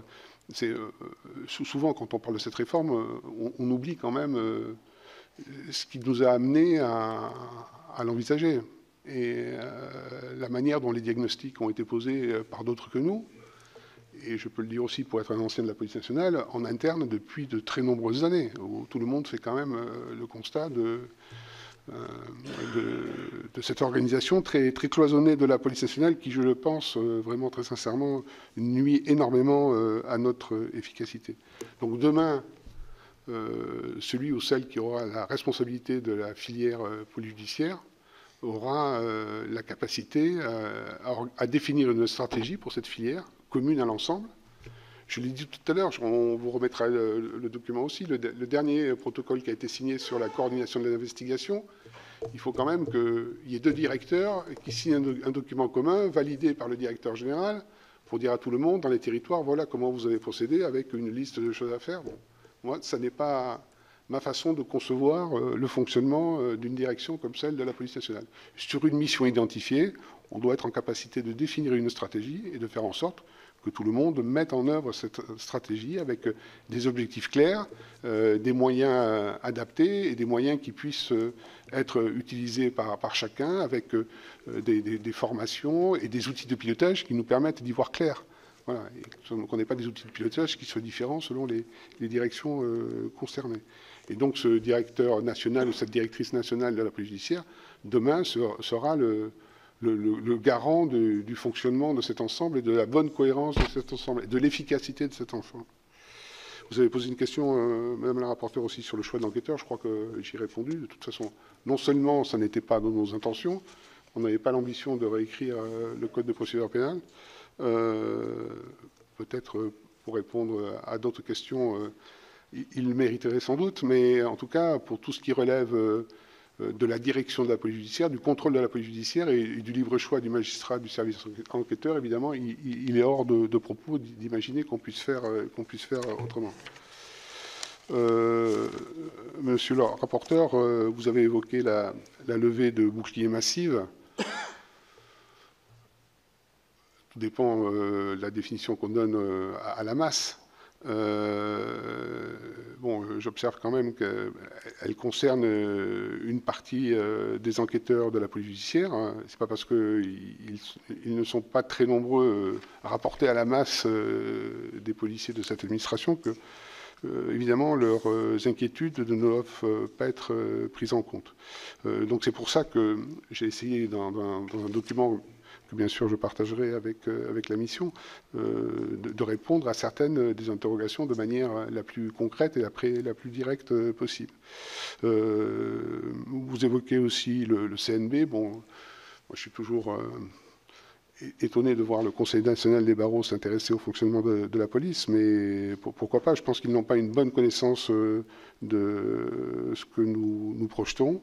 Pour ce qui est de la conférence des procureurs, je dois quand même préciser à la Commission que je me suis adressé évidemment au bureau de la conférence des procureurs pour leur expliquer le sens de la réforme. Je me suis adressé au bureau de la conférence des procureurs généraux. Alors c'était à une époque où malheureusement les échanges étaient compliqués, c'était en visioconférence, et j'ai eu, grâce à la chancellerie, l'opportunité de m'adresser à l'ensemble des procureurs de la République et des procureurs généraux au tribunal judiciaire de Paris, l'ensemble de ces magistrats représentant toutes les juridictions. Par ailleurs, dans le cadre de l'équipe projet, on a proposé à la chancellerie de nous déléguer un magistrat pour intégrer l'équipe projet, pour être certain que tous les aspects de cette réforme prendraient en compte les attentes, les questions, les inquiétudes que pourrait exprimer la magistrature. Bon, ils n'ont pas été en capacité de le faire pour des raisons d'organisation interne, mais pour autant, nous avons un magistrat du bureau de la police judiciaire de la DSCG qui est identifié, avec lequel l'équipe projet de la DGPN a des contacts extrêmement réguliers. Moi-même, dans le cadre de mes déplacements dans les directions zonales de la police judiciaire, je prends le soin d'aller voir les procureurs de la République du ressort et le président du tribunal dans un format que lui-même, évidemment, décide de définir. Donc, voilà, il nous paraît incontournable le fait que la justice doit être associée à ce projet, doit bien en comprendre tous les enjeux. Et à chaque fois, j'aime me rappeler, mais je crois que c'est important, évidemment que le sujet de la police judiciaire et des faits que traite la police judiciaire est important et qu'on ne doit renoncer à rien et qu'on doit être attentif à ce que seront nos défis de demain. Mais je regarde tout le reste. Je regarde tout le reste, qui est quand même le quotidien d'abord de la population. C'est-à-dire que quand quelqu'un se fait arracher son sac ou son collier dans la rue, il ne se demande pas si c'est un dealer du coin, un SDF, un voleur d'habitude ou un membre d'un groupe criminel organisé qui vient des Balkans ou d'une autre région de l'Europe de l'Est. Ce que veut cette victime, c'est d'être bien accueillie dans un commissariat, que sa plainte soit traitée, éventuellement d'être informée de la manière dont l'enquête se déroule et surtout d'avoir la perspective que l'auteur soit arrêté et d'obtenir réparation du préjudice qu'elle a subi. Donc, et je le disais tout à l'heure, c'est la Direction centrale de la sécurité publique. Si on s'en réfère aux agrégats de la statistique qui traitent l'essentiel des faits de criminalité organisée, dont on sait, malheureusement, pour certaines de ces organisations criminelles, qu'elles tirent leur profit surtout de la multiplication de tout petits faits, voilà, et de manière itinérante. Donc nous avons l'obligation aussi d'avoir cette capacité à analyser de manière sérielle un ensemble de petits faits qui, pris isolément, ne vont pas peut-être justifier qu'un parquet engage des poursuites, mais réunis vont nous permettre d'avoir un impact pénal beaucoup plus important. Monsieur le rapporteur, vous avez parlé du lien entre le préfet et les politiques. Alors je crois que mon intervention d'hier sur France 2 a été mal comprise. Pour avoir exercé ces fonctions pendant 4 ans, j'en retire une certaine fierté et je pense que les préfets, enfin je suis convaincu, je suis certain que les préfets sont des grands serviteurs de l'État et de la République, et de préjuger que les préfets se mêleraient d'enquêtes judiciaires au regard des relations qu'ils entretiennent localement avec des élus est injurieux. je ne dis pas ça pour vous, hein, je suis le rapporteur, mais c'est dans ce qui est dit dans quelques observations, quelques craintes qui sont exposées notamment par des syndicats de magistrats. Voilà, le préfet est le représentant de chacun des membres du gouvernement dans le territoire. C'est peut-être à ce titre-là qu'il est en relation avec des politiques, mais enfin, localement, je pense que les préfets ne sont pas soumis à la pression des politiques, en tout cas certainement pas dans le cadre d'un suivi éventuel de procédures judiciaires. Par ailleurs, si je me réfère au fonctionnement de Paris, voilà, le préfet de police de Paris, il a sous son autorité la direction régionale de la police judiciaire de Paris, qui compte une brigade financière. Bon, je n'ai jamais entendu dire que les préfets de police se mêlaient des enquêtes judiciaires. Ça n'est sûrement pas enfin, ce qu'on leur demande, ça n'est pas leur intérêt, ils ne sont pas évalués là-dessus. Et je pense que dans le cadre du contrôle social qui est aujourd'hui en place, si un jour cela devait se passer, ça se saurait évidemment immédiatement. Et par ailleurs, à mon niveau, je dépends directement de l'autorité du ministre de l'Intérieur. J'ai à côté de moi un directeur central de la police judiciaire qui est placé sous mon autorité, qui a les services les plus spécialisés dans la lutte contre la délinquance économique et financière. Je ne me mêle pas de la manière dont les enquêtes sont conduites. Donc je crois qu'il faut... Enfin, tout le monde à présent à l'esprit dans la police et dans le corps préfectoral la répartition des compétences et des prérogatives et ce qui revient à chacun de faire ou de conduire. Donc, évidemment, il faut rappeler à chaque fois que c'est la prérogative de l'autorité judiciaire de diriger et contrôler la mission de police judiciaire. C'est la raison pour laquelle, d'ailleurs, nous souhaitons introduire dans le système d'évaluation des futurs directeurs départementaux de la police nationale la possibilité pour l'autorité judiciaire d'exprimer une appréciation circonstanciée sur la manière dont ces directeurs s'intéresseront à la mission de police judiciaire. Alors j'entends ce que dit monsieur le procureur général après la Cour de cassation. Moi, je ne vais pas discuter à distance avec lui. Je pense que d'ailleurs, évidemment, pour ce qui est dit dans les médias, ce sont des propos qui sont extraits de propos plus construits. Moi, son exigence relative à la préservation des conditions dans lesquelles les services de la direction centrale de la police judiciaire exercent leurs compétences, j'y suis tout autant attaché que lui. Mais pour le reste, qu'est-ce qu'on fait? Qu'est-ce qu'on fait pour le reste? Moi, je sais pas, j'entends personne parler du sujet de la petite et moyenne délinquance qui couvre quand même l'essentiel aujourd'hui. Et ce que je dis à mes interlocuteurs que je rencontre dans mes déplacements, c'est ne vous faites pas d'illusions. Si ça craque pour les sujets de petite et moyenne délinquance, et bon, sur la définition moyenne délinquance, on pourrait sans doute discuter du terme. Hein. Quelqu'un qui se fait cambrioler ou qui se fait agresser dans la rue, est-ce que c'est de la moyenne délinquance? Je n'en suis pas sûr. Je pense que ça va entraîner tout le reste, ça va entraîner tout le reste avec. Donc, pardon? Non, mais je ne me suis pas caché. Moi, je posais les constats qui sont faits par d'autres. Les constats que nous faisons, nous, au quotidien, les constats qui ont été faits par les commissions du Sénat, de l'Assemblée, par la Cour des comptes et par d'autres qui s'intéressent au fonctionnement des services de sécurité intérieure. Donc, en ma qualité de directeur général de la police nationale, je ne peux pas me contenter de dire je garde d'un côté ce qui fonctionne bien, mais pour tout le reste, finalement, on continue comme avant et j'attends que mon successeur s'occupe de traiter le problème. Donc notre ambition, notre objectif, c'est de protéger et de garantir ce qui marche bien et de s'appuyer sur les méthodes et les principes qui font de l'efficacité de la police judiciaire pour les appliquer à l'ensemble de la chaîne.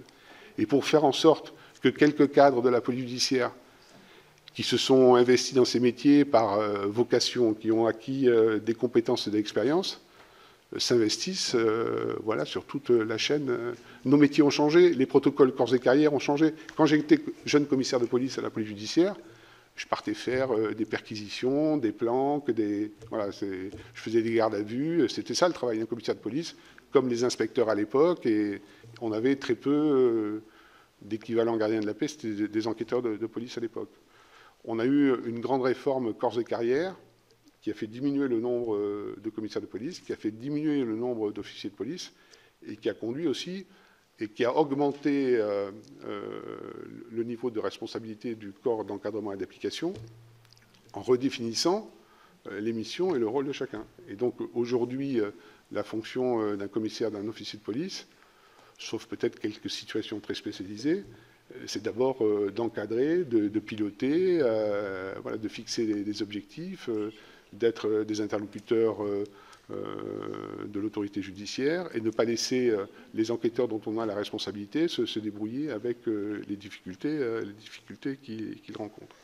Et vous avez évoqué, monsieur le rapporteur, aussi la réduction des capacités à se projeter. Non, nous ne réduisons pas les capacités à nous projeter. D'abord parce que les offices centraux, on n'y touche pas, et qu'il y a aussi des antennes des offices centraux un peu partout dans les territoires, et parce que j'ai pris l'engagement de maintenir partout où il se trouve les implantations de la police judiciaire avec les mêmes compétences territoriales et les mêmes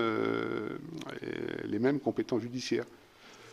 Je ne sais pas si on a trop le temps, Monsieur le Président, mais je vais juste évoquer une situation personnelle que j'ai connue à Marseille. J'étais chef de la division des stupéfiants et du proxénétisme à Marseille, mais c'est vrai, il y a quelques années. Et donc, pour être efficace, on imaginait qu'on avait des groupes qui faisaient le trafic international, mais pour être efficace sur le trafic international, il faut savoir ce qui se passe aussi un petit peu sur le terrain, parce que c'est de là qu'on récupère nos renseignements. Donc, on avait des groupes cités déjà à l'époque. Et bien avant, la police judiciaire aussi récupérait les mises à disposition qui étaient faites par la sécurité publique, mais c'était devenu tellement important que finalement la sécurité publique avait récupéré cet aspect-là, ce qu'on appelait le ramassage. Et donc à partir du ramassage, comme on a les renseignements qui augmentent, finalement la sécurité publique s'est mise elle aussi à traiter les mêmes dossiers, des dossiers de cité, et on s'est retrouvé en concurrence les mêmes services de police judiciaire et les services de la sécurité publique au même endroit. Donc à signer un protocole, à mettre des instances de coordination et à se disputer les objectifs et les renseignements. Donc ça ne me paraît pas être voilà, un danger. Et on a vraiment besoin d'avoir de la coordination, d'une répartition des tâches et des missions qui soit cohérente et qu'on ne soit pas à plusieurs à traiter les mêmes sujets. Monsieur le sénateur, monsieur le rapporteur, vous avez fait référence à la LOPMI. Je pense qu'on est, enfin pour nous, sur deux démarches très différentes. On attend beaucoup de la LOPMI, vous le savez. Vous m'avez auditionné il y a quelques jours, évidemment sur l'aspect budgétaire, mais pas que. On a une dimension juridique très, très importante. Je pense que j'aurai l'occasion de répondre à un de vos collègues sur la question des assistants d'enquête.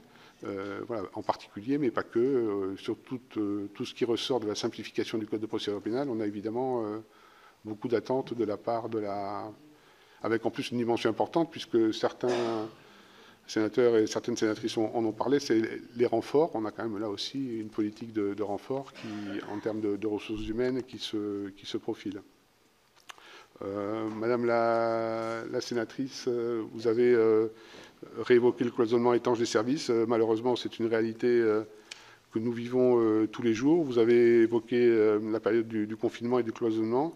Effectivement, ça nous a permis, typiquement pour la police aux frontières, mais parce que le directeur général en avait donné l'instruction et que le directeur central de la police aux frontières était bien sûr évidemment tout à fait disposé à le faire, des effectifs de la direction centrale de la police aux frontières sont allés patrouiller sur le terrain aux côtés des effectifs de la sécurité publique, puisque les activités aux aéroports étaient quasi nulles, et de la même façon dans les ports, et même les centres de rétention administrative ne fonctionnaient plus de manière classique.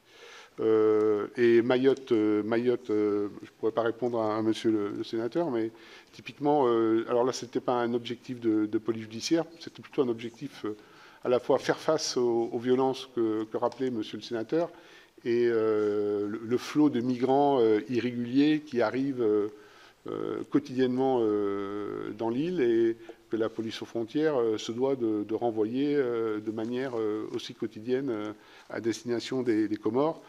Et donc ça permet dorénavant au directeur départemental de la police nationale, en fonction des situations auxquelles il est confronté, ou de faire appel à la PAF pour renforcer les services en charge de l'ordre public, ou réciproquement de faire appel aux services en charge de l'ordre public pour renforcer les services de la PAF pour effectuer les retours dans les meilleures conditions possibles. Monsieur le sénateur Bonnecarrère, donc vous sembliez douter de l'augmentation du nombre d'enquêteurs. Alors je vous assure qu'il n'y a pas de chiffres maquillés. Moi aussi, je m'en suis inquiété, parce que quand on va devant le Sénat ou l'Assemblée nationale, on aime bien être certain de ces chiffres. Alors, on fait la différence entre des chiffres budgétaires, d'ailleurs, où parfois on donne une mission de police judiciaire à des agents qui n'exercent pas véritablement une fonction d'enquête. Nous, on s'est vraiment concentré sur les agents qu'on consacrés à la mission d'investigation, ceux qui traitaient des procédures. Et ce sont des chiffres qui nous ont été communiqués par les directions centrales concernées. Donc, ils peuvent être discutés, évidemment. Parallèlement, quand même, vous noterez que nous inscrivons dans une démarche d'augmentation du nombre d'officiers de police judiciaire. Une question m'a été posée à ce propos, je vais y revenir tout à l'heure. Les assistants d'enquête, est-ce que c'est une bonne idée? C'est une excellente idée, d'autant plus que je dois vous l'avouer que je suis un peu à l'initiative, je l'ai un peu poussé, cette idée. Mais c'était surtout confronté à la situation que rappelait, je crois, monsieur le sénateur monsieur le ministre Bas, c'est, si vous voulez, dès qu'on fait des réformes pour simplifier la procédure, en fait, les enquêteurs ont le sentiment qu'on ressort surtout davantage avec plus de contraintes que moins de contraintes. Donc l'idée, c'était de dégager du temps enquêteur des actes purement formels de la procédure et de s'appuyer sur le modèle des juges d'instruction avec des greffiers de justice et faire un certain nombre d'actes qui consistent à appeler l'avocat, appeler le médecin, l'avis à famille, même la rédaction d'un certain nombre de réquisitions qui aujourd'hui, alors je n'ai pas de statistiques très scientifiques, mais occupent un tiers du temps de la procédure, notamment pendant la garde à vue. Et je peux vous dire que c'est une mesure qui est très favorablement accueillis dans les services, que ce soit des services spécialisés ou des services généralistes comme la sécurité publique. Est-ce que c'est raisonnable de faire la réforme maintenant? Vous qui êtes mieux placé que moi pour le savoir, au Sénat, c'est jamais le moment de faire une réforme. On a toujours de bonnes raisons de ne pas les faire. Il y a des élections à terme, ou il y a des événements. Voilà, je pense qu'à un moment, il faut avoir le courage, quand on fait un diagnostic. Moi, je n'ai aucun intérêt ou enjeu personnel, bien sûr, dans ce projet. À partir du moment où on a identifié des difficultés, à partir du moment où on les constate quotidiennement sur le terrain, où on dit, on essaie d'initier des mesures très ponctuelles, on essaie au contraire de redonner une dynamique et de redonner un peu de sens, pour reprendre une expression qui a été utilisée tout à l'heure. Mais je pense qu'on n'a pas le choix, quoi. Ou on l'a fait en 2023, ou on ne la fera jamais. Monsieur le sénateur est parti quand il me parlait de la présence sur le terrain et du fait qu'on avait besoin, pour prévenir, d'avoir aussi des policiers sur le terrain. C'est tout le sens des instructions que nous donne le ministre de l'Intérieur de manière répétée. On a fait en sorte que cela soit possible, notamment avec la réforme des cycles horaires, notamment la mise en œuvre d'un cycle binaire qui, dorénavant, se généralise et nous permet d'avoir plus de présence policière sur le terrain. D'un certain nombre de renforts aussi qui ont été accordés par le ministre de l'Intérieur dans certaines circonscriptions de police, que ce soit des renforts permanents ou des renforts au travers de compagnies de CRS ou d'escadrons de gendarmerie mobile qui sont envoyés dans certaines métropoles. Et demain, nous l'espérons, la présence importante de réservistes de la police nationale, qui à la fois viendront apporter un concours décisif aux missions de police, mais aussi nous contribuerons, j'en suis sûr, à renforcer le lien police-population. Monsieur le sénateur, alors je craignais que vous soyez parti pour vous répondre sur ces questions relatives à l'outre-mer qui me sont très, très chères. Je vous remercie d'avoir souligné les effets positifs en Guyane et à Mayotte, pas pour les mêmes raisons et pas pour les mêmes problèmes sans doute. C'est vrai que nous sommes confrontés à des flambées de violence, alors à Mayotte plutôt autour des questions d'ordre public et en Guyane plutôt autour des questions de délinquance. Le ministre de l'Intérieur va se déplacer en Guyane le week-end prochain, donc je suppose qu'il aura évidemment des annonces à faire à l'occasion de ce déplacement. Je crois qu'effectivement, la réforme nous a donné la capacité d'être... pardon, il est quelle heure ? Il est 30. Ouais. Voilà, de jouer ce que j'expliquais tout à l'heure à Mayotte, notamment entre la PAF et la sécurité publique, l'ordre public, selon les questions migratoires ou les questions d'ordre public, de jouer entre les forces. La CDI, je vous confirme qu'elle est mise en place à Mayotte et qu'elle fonctionne, et que j'ai bien conscience que de permettre à des territoires de devenir circonscription de police est une attente forte des élus locaux, notamment à Koungou. Mais c'est une décision, évidemment, qui n'appartient pas au directeur général de la police nationale, qui appartient au gouvernement. Sur la cybercriminalité, monsieur le sénateur, alors nous allons dévoiler un plan cyber dans les jours ou dans les semaines qui viennent. Donc je ne suis pas certain que ce soit vraiment le moment d'en faire état, mais on vous communiquera tous les éléments. Je voudrais souligner notamment avec le dispositif d'escroquerie en ligne, qui est un fléau qui a tendance à se répandre, à se généraliser. Et nous avons mis en place depuis le mois de mars de cette année donc, la possibilité de plainte en ligne. C'est la première plainte en ligne aujourd'hui disponible dans notre pays pour les usagers, qui offre plusieurs avantages. D'abord, la facilité pour les victimes de pouvoir effectuer cette plainte en ligne. Et souvent, les escroqueries sur Internet, évidemment, se multiplient. Et provoque des prises de plainte dispersées un peu partout sur le territoire national, multipliant les enquêtes sans forcément une grande cohérence. Là, ça nous permet de faire des rapprochements et d'initier une seule enquête, là où auparavant on en faisait 25 ou 30 sur le même sujet. Donc TAISE est vraiment la démonstration, je crois, de ce que nous devons mettre en place pour l'avenir. Monsieur le sénateur, je vous remercie des compliments adressés pour ma conclusion, mais oui, mais personne n'en doute. Par contre, voilà, je refais la réponse à propos de ce qu'a dit Monsieur le procureur général près la Cour de cassation. Je pense que les problèmes doivent être traités dans leur ensemble. De vouloir simplement les traiter petit bout par petit bout, ça ne nous aide pas beaucoup à avancer. Donc, évidemment, je l'ai dit tout à l'heure, nous dialoguons avec le ministère de la Justice, ça me paraît absolument nécessaire, avec les magistrats sur place. Je l'ai dit, on a des échanges avec la DSCG. Donc, pour nous, évidemment, le principe d'indépendance de la justice, c'est un principe auquel personne ne peut déroger. Vous avez parlé de la complexité de la procédure pénale.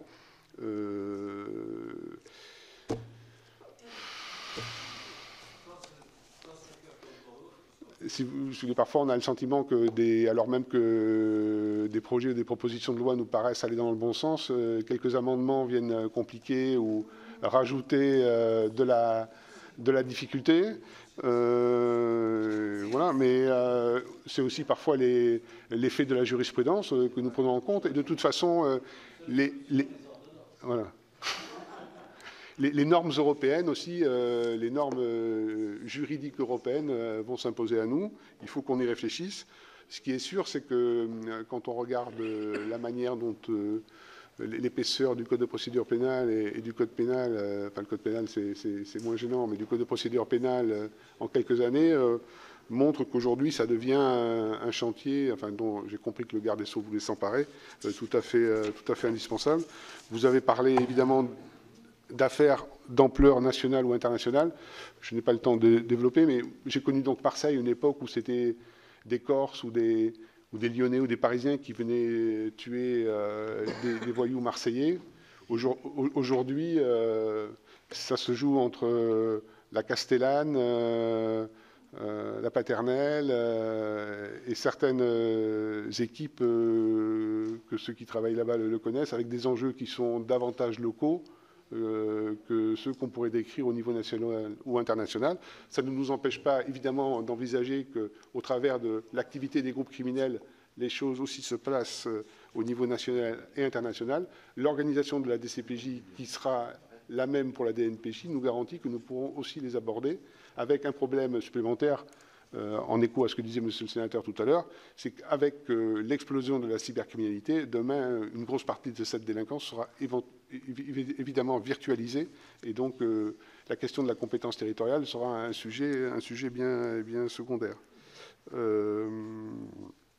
Madame la sénatrice, vous m'avez dit que vous étiez mal à l'aise face à mon propos, ou que j'avais considéré que c'était circulé et rien à voir. Je vous redis que nous nous appuyons sur des rapports, sur des diagnostics, sur celui, je l'ai évoqué très brièvement, mais qui a été fait par le livre blanc de la sécurité intérieure, qui est quand même un document assez riche, dont on peut discuter, je veux dire, les décisions qui sont proposées par ce livre blanc. Mais enfin, moi je constate que sur les constats, à peu près tout le monde se rejoint. Voilà. Et que certains proposent des solutions, en général toujours la même, et d'autres n'en proposent aucune. Voilà. Moi je suis partisan de trouver une solution aux problèmes qui se posent. Évidemment qu'une réforme doit être comprise, je suis d'accord avec vous. J'essaie de le faire du mieux possible, avec les mots qui sont les miens, dans une organisation qui est celle de la police nationale, où on a un système hiérarchisé. Voilà, c'est pas un club, c'est pas un forum. Voilà, c'est une administration où s'exerce l'autorité, où on emploie la force, où chacun à son niveau doit exercer ses responsabilités, doit les assumer. Et exercer ses responsabilités, c'est aussi expliquer le sens des décisions qui sont prises, écouter les observations qui sont faites par celles et ceux qui posent des questions et les faire remonter. Et de la même manière, on doit pouvoir, dans le cadre du dialogue social qui est parfois un peu compliqué, on a des organisations syndicales qui peuvent être turbulentes dans la police nationale, mais j'en accepte le principe, c'est un fonctionnement sain qui tiennent leur légitimité d'un vote et avec lesquels, au travers d'instances qui se réunissent, aussi bien dans le cadre d'un dialogue social continu, nous font remonter un certain nombre de choses. Donc vous avez dit voilà, qu'il y a un problème de ressources humaines, mais effectivement, nous, on a eu des renforts, on fait des efforts de formation d'officiers de police judiciaire, on a sans doute des efforts supplémentaires à faire, on va le faire avec l'académie de police, la création de l'académie de police, que je n'ai pas évoquée. Vous m'avez posé une question sur la Corse, alors j'avoue que j'étais sur la police, je ne sais pas, il y a des annonces qui ont été faites ce matin pour la police en Corse. Ah bon, c'est un aspect qui m'a échappé. Ouais, mais bon, on n'a pas de projet sur l'organisation de la police en Corse, à part celui que je porte pour la direction générale de la police nationale. Monsieur le ministre, vous avez parlé de la simplification de la procédure pénale indispensable pour faciliter la tâche des enquêteurs. Je ne peux qu'adhérer à cette observation. Je l'ai indiqué. Vous avez évoqué une crise possible des vocations. C'est un constat que nous faisons. Je l'ai indiqué, nous y avons travaillé au travers de cette coordination nationale de l'investigation pour bien identifier l'ensemble des problèmes auxquels nous sommes confrontés. J'y vois notamment, je pense que la mission de police judiciaire, c'est la dernière mission dans la police nationale où vous êtes responsable personnellement de ce que vous faites. Vous devez des comptes, évidemment, à votre chef, mais vous devez des comptes au magistrat qui vous a saisi, vous devez des comptes à la société, à l'avocat, à la presse qui va éventuellement vous interpeller sur votre action personnelle à l'occasion d'un procès. Donc c'est sans doute quelque chose de difficile à assumer pour tous les enquêteurs. Ce sont des métiers qui appellent une disponibilité très, très grande. Évidemment, c'est difficile de travailler sur un trafic de stupéfiants aux heures ouvrées. Il faut travailler, il faut répondre à l'événement jour et nuit, 7 jours sur 7. Je l'ai fait pendant de très nombreuses années et je comprends que ces contraintes-là soient aussi aujourd'hui difficilement supportables par rapport à des formes d'organisation du temps de travail qui sont différentes.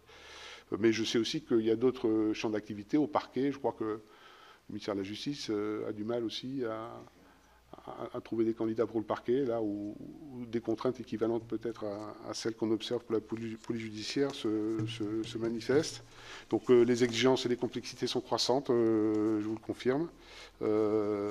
Donc cette réforme n'est pas faite pour régler les difficultés, les complexités. C'est vraiment sur une réforme d'organisation et pour tout ce qui touche au quotidien des enquêteurs, nous y travaillons dans d'autres cadres pour essayer de susciter de l'intérêt et des vocations. Et le fait d'ailleurs de permettre cette formation d'OPJ dès l'école de gardien de la paix est pour nous aussi une invitation peut-être à certains jeunes gens ou jeunes filles qui hésitent à rentrer dans la police en se disant je vais faire du police secours pendant 5 ans ou pendant 10 ans avant de pouvoir rejoindre une unité d'investigation. Si je fais ma formation d'OPJ, je suis OPJ 30 mois après que je sois rentré à l'école, j'ai la possibilité d'intégrer un service d'investigation. Et moi, ce qui me plaît, c'est de faire de l'investigation. Je pense qu'on a encore, heureusement, des candidats pour le faire. Et votre dernière question, c'était sur le niveau des recrutements. Et il nous faut sans doute, là aussi, imaginer d'autres formes de recrutement. Effectivement, il y a une variété, un panel de métiers dans la police judiciaire, le renseignement, l'ordre public, l'international, qui font que les choix sont très larges, mais on voit bien quand même toujours, et heureusement d'ailleurs, un intérêt toujours constant pour tout ce qui touche à l'investigation. Madame la sénatrice, vous avez déploré l'organisation en tuyau d'orgue avec la justice et l'administration pénitentiaire. Vous avez observé que c'était déjà très compliqué de les régler pour la police nationale, donc je vais d'abord essayer de franchir cet obstacle avant de m'attaquer aux autres.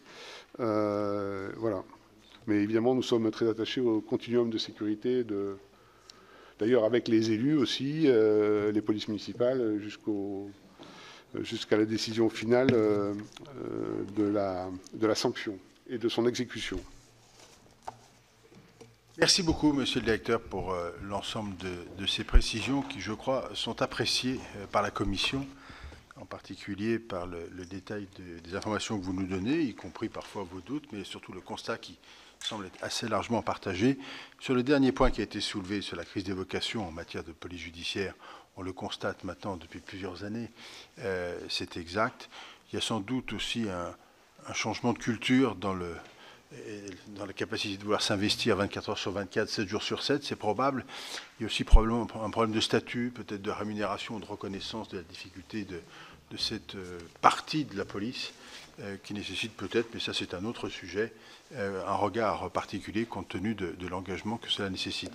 En tous les cas, merci pour tout cela. Les rapporteurs vont continuer de travailler et nous devrions en principe pouvoir produire un rapport dans le courant dans quelques semaines, je dirais pas, et on va les faire travailler un peu fort. Voilà. Merci à vous en tous les cas. Chers collègues, la commission est levée. Je vous remercie.